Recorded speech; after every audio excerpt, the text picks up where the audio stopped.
Hello everyone, আপনারা প্রত্যেকেই জানেন এবার কিন্তু পশ্চিমবাংলায় কিন্তু এসআইআর শুরু হতে চলেছে এবং সেটি কিন্তু সামনের মাসেই 4 তারিখের মধ্যে কিন্তু প্রতিটা গ্রামে গ্রামে প্রতিটা বুথে বুথে কিন্তু আপনাদের যে বিএলআরও অফিসার রয়েছে তাদের প্রতিটা যাদের যাদের ভোটার কার্ড রয়েছে তাদের প্রত্যেকের বাড়িতে কিন্তু এই এসআইআর ফর্ম বা এনিমেশন ফর্ম বা এনএক্সআর 3 ফর্ম এই ফর্মটি কিন্তু প্রত্যেকের বাড়িতে কিন্তু দেবে। সেই বাড়িতে দেওয়ার পরে পরে আপনারা এই ফর্মটি কীভাবে ফিল আপ করবেন সম্পূর্ণ কিন্তু দেখুন এই যে ডেসক্রিপশন বক্সে বা স্ক্রিনে যেটা দেওয়া রয়েছে এই ফর্মটি কীভাবে ফিল আপ করবেন সেটা কিন্তু আজকে আমি দেখাতে চলেছি এবং এই সাথে সাথে কীভাবে ডকুমেন্টস মানে কী কী ডকুমেন্টস লাগবে কাদেরকে কী কী ডকুমেন্টস দিতে হবে সম্পূর্ণ খুঁটিনাটি তথ্য কিন্তু আজকের এই ভিডিওতে দেখাবো।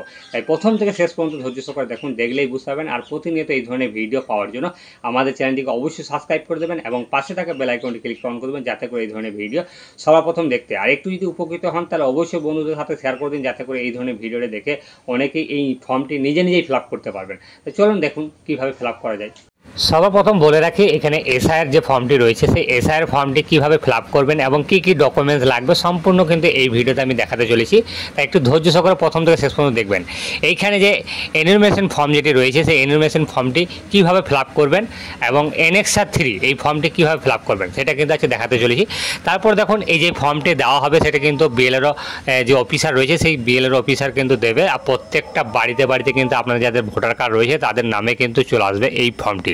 তো এইখানে সর্বপ্রথম যেটি লেখা থাকবে সেটি হলো নেম অফ কন্ট্যাক্ট নাম্বার এবং বিএলও এই প্রিপ্রিন্টেড মানে এখানে যে বিএলআরও অফিসার রয়েছে সেই বিএলআরও অফিসারের নাম এবং মোবাইল নাম্বার কিন্তু দেওয়া থাকবে। সেটা কিন্তু এখানে দেখে নেবেন আপনাদের যে ফর্মটি দেবে সেই ফর্মে কিন্তু রয়েছে। যদি কোনো সমস্যায় পড়েন তাহলে কিন্তু সেই নাম্বারে কিন্তু যোগাযোগ করতে পারেন। তো সর্বপ্রথম এখানে যে চারকোনা বক্সটি রয়েছে বাম দিকে সেই বাম দিকে এখানে রয়েছে ইলেকট্রাল নেম এবং এপিক অ্যাড্রেস এবং প্রিপ্রিন্টেড মানে এইখানটা কিন্তু আপনাদের যেটা রয়েছে সেটা কিন্তু আপনাদের যে ভোটার কার্ডের যে নাম্বার এবং যে নাম এবং যে সমস্ত অ্যাড্রেস আপনি যেখানে বসবাস করছেন সেটা কিন্তু এখানে দেওয়াই থাকবে। এখানে আপনাকে কিন্তু কলমে করে ফিল আপ করতে হবে না, এটা কিন্তু কম্পিউটারাইজ ফিল আপ থাকবে। তারপরটা রয়েছে এখানে দেখুন সিরিয়াল নাম্বার, পার্ট নম্বর এবং নাম, তারপরে এসিপিসি নেম এবং স্টেট প্রিপ্রিন্টেড মানে এইটাও কিন্তু আপনাদের যেটা রয়েছে এটাও কিন্তু আপনাদের যে কোন বিধানসভা আন্ডারে রয়েছে সমস্ত কিন্তু এখানে কিন্তু লেখা থাকবে, এখানে কিন্তু কিছু করতে হবে না। তবে এখানে যেটা রয়েছে কিউআর কোড, এখানে কিন্তু একটা কিউআর কোড থাকবে আপনাদের প্রত্যেকটা ফর্মের কিন্তু কিউআর কোড থাকবে। সেই কিউআর কোডটা স্ক্যান করেই কিন্তু সমস্ত ডকুমেন্ট কিন্তু আপলোড হয়ে যাবে। এটা অফিসারদের জন্য সুযোগ সুবিধার জন্য এটা করা হয়েছে। তবে এখানে ওল্ড ফটো মানে যে আপনাদের যে ভোটার কার্ডে যে ছবিটা দেওয়া রয়েছে আগে সেই ছবিটা কিন্তু এখানে থাকবে এবং আপনার যেটা একটা পাসপোর্ট সাইজ ছবি এখানে কিন্তু আপনাদের নতুন একটা কারেন্ট পাসপোর্ট সাইজ ছবি কিন্তু এখানে কিন্তু আপনাকে একটা চিটাতে হবে। এইখানে কিন্তু আপনাদের যে ফর্মটা দেওয়া থাকবে সেই ফর্মে কিন্তু আপনাদের এই ডান দিকের কোণে কিন্তু একটা কিন্তু পাসপোর্ট সাইজ ছবি কিন্তু লাগাতে হবে। তারপর সর্বপ্রথম এইখানে ডেট অফ বার্থ, এখানে ডেট অফ বার্থ কিন্তু আপনাদের এখানে কিন্তু দেওয়া রয়েছে, এটা কিন্তু আপনাকে ফিল আপ করতে হবে। ডেট অফ বার্থ কিন্তু আপনাদের আধার কার্ডে বা ভোটার কার্ডে যে ডেট অফ বার্থটা রয়েছে আপনার সঠিক সেই ডেট অফ বার্থটা কিন্তু এখানে বসিয়ে দিবেন। প্রথমে দিনটা দিয়ে দিবেন, তারপরে এইখানে মান্থ, তারপরে ইয়ারটা দিয়ে দিবেন।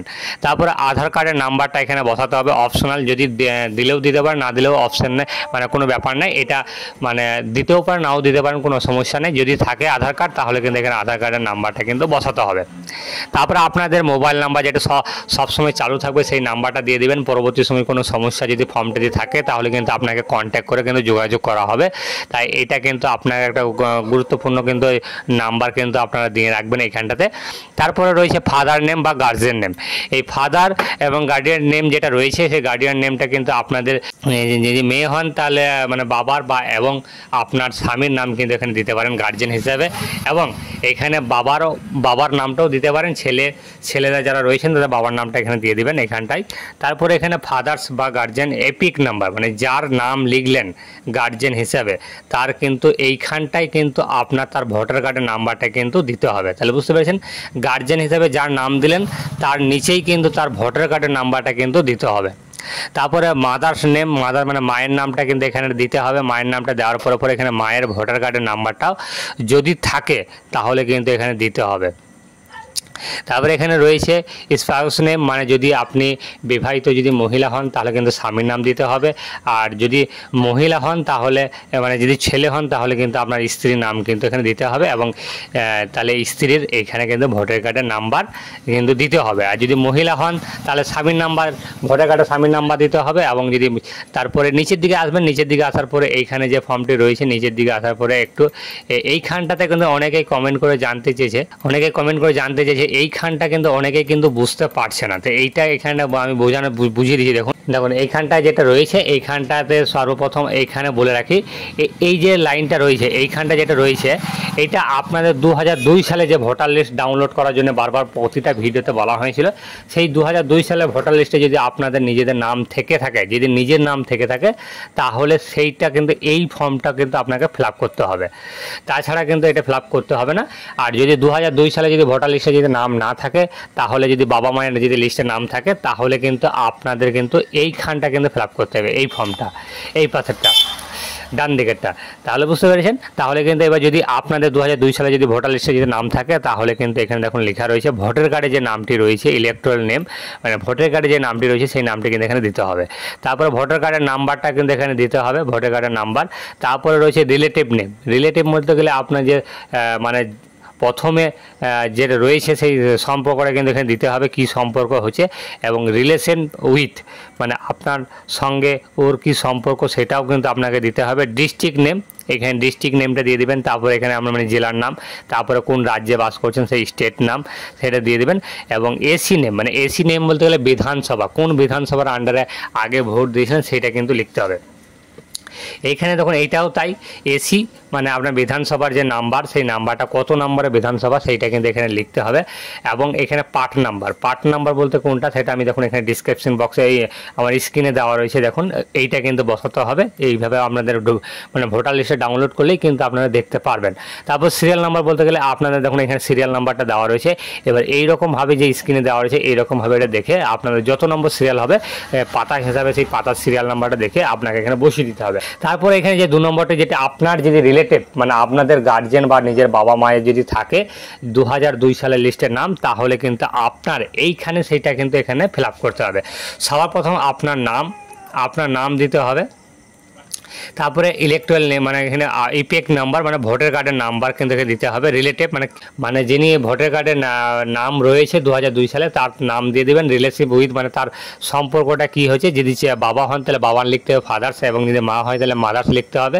এবং ডিস্ট্রিক্ট মানে জেলা, আপনার জেলার নামটা, স্টেট এমনি আপনাদের রাজ্যের নামটা, তারপরে এখানে এসি। একইভাবে কিন্তু এখানে বিধানসভার নাম্বার, তারপর এখানে পার্ট নাম্বার এবং সিরিয়াল নাম্বার, এটা কিন্তু লিখে আপনার প্রত্যেককেই কিন্তু এইটা কিন্তু ফিল আপ করতে হবে। তাই এটা ফিল আপ করলে কীভাবে ফিল আপ করতে হবে সেটা আমি দেখিয়ে দিলাম।